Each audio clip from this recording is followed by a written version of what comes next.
छेतीमाथि गाउनाए नङमाथि मासुनाए धन राख्ने धनसेरो थियो यमन राख्ने ठाउँनाए। नमस्कार दर्शकबिन, कार्यक्रम चाँचरीको पर्खाइमा बसिरहनुभएका तमाम दर्शकहरूलाई हार्दिक स्वागत गर्दै कार्यक्रम चाँचरीको शुभारम्भ गर्न चाहन्छौँ। मैले यो पंक्तिको सुरुमा बोले छेतीमाथि गाउनाए नङमाथि मासुनाए। पक्कै पनि दर्शक महानुभावहरू यहाँहरूलाई थाहा छ नङभन्दा माथि मासु हुँदैन भने छेतीभन्दा माथि गाउँ छैन भनेर यो पंक्तिमा भनिएको थियो देउडा गीतको पंक्तिमा, र यथार्थ पनि हो। यो सुदूरपश्चिमाञ्चल विकास क्षेत्रको दार्चुला जिल्ला र त्यहाँदेखि सुदूर उत्तरको गाउँ हामी खण्डेश्वरी गाविसको 1 नम्बर वडा छेत्तीमा छौँ र यहाँदेखि माथि अपी हिमाल, त्यसै गरी कपिल हिमाल, र यहाँदेखि माथि 4 दिनको पैदल यात्रापछि चीनको ताङ्लाकोट क्षेत्र पुगिन्छ र यहाँदेखि माथि गाउँ छैन भनेर यो परापूर्व कालदेखि चल्दै आएको हो। र हामी चाँचरी कार्यक्रम चाँचरीको आज यस क्षेत्रका विभिन्न व्यक्तिहरूसँग गरेको भलाकुसारी र यहीँकै जनजीवनका बारेमा यहाँहरू सामु पस्किनेछौँ। दार्चुला सदरमुकामबाट 4 दिनको पैदल यात्रापछि खण्डेश्वरी गाविसको वार्ड नम्बर 1 छेत्ती पुगिन्छ।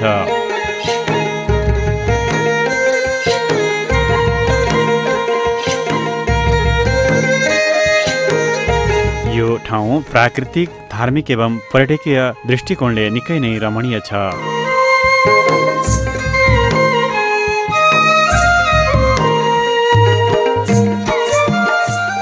यहाँ रहेका प्राचीन कालदेखिका गुफा, मठ मन्दिरहरूले भरिएको ठाउँ छ।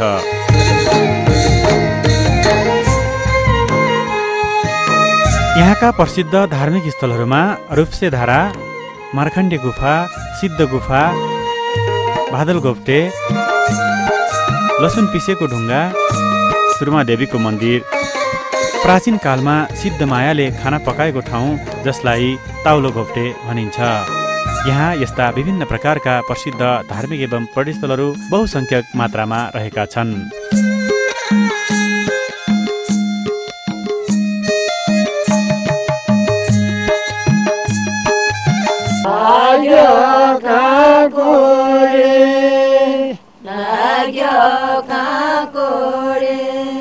काटेल छ उनको धाकी।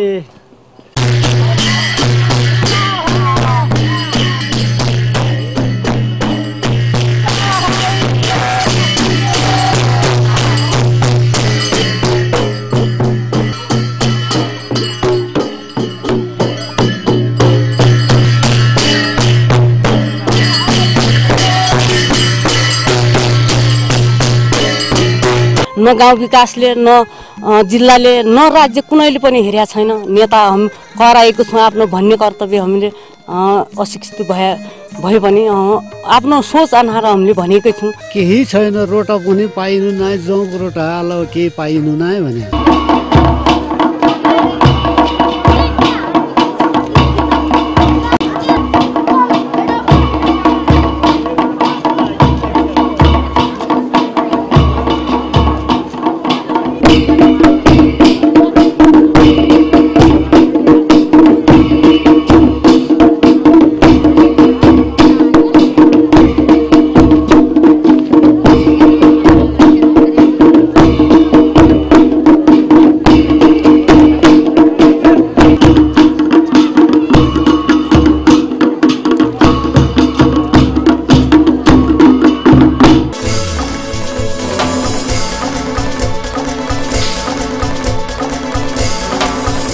जौको दे आलु र फापर मकै फल्छ बाली, जौको दे आलु र फापर मकै फल्छ बाली।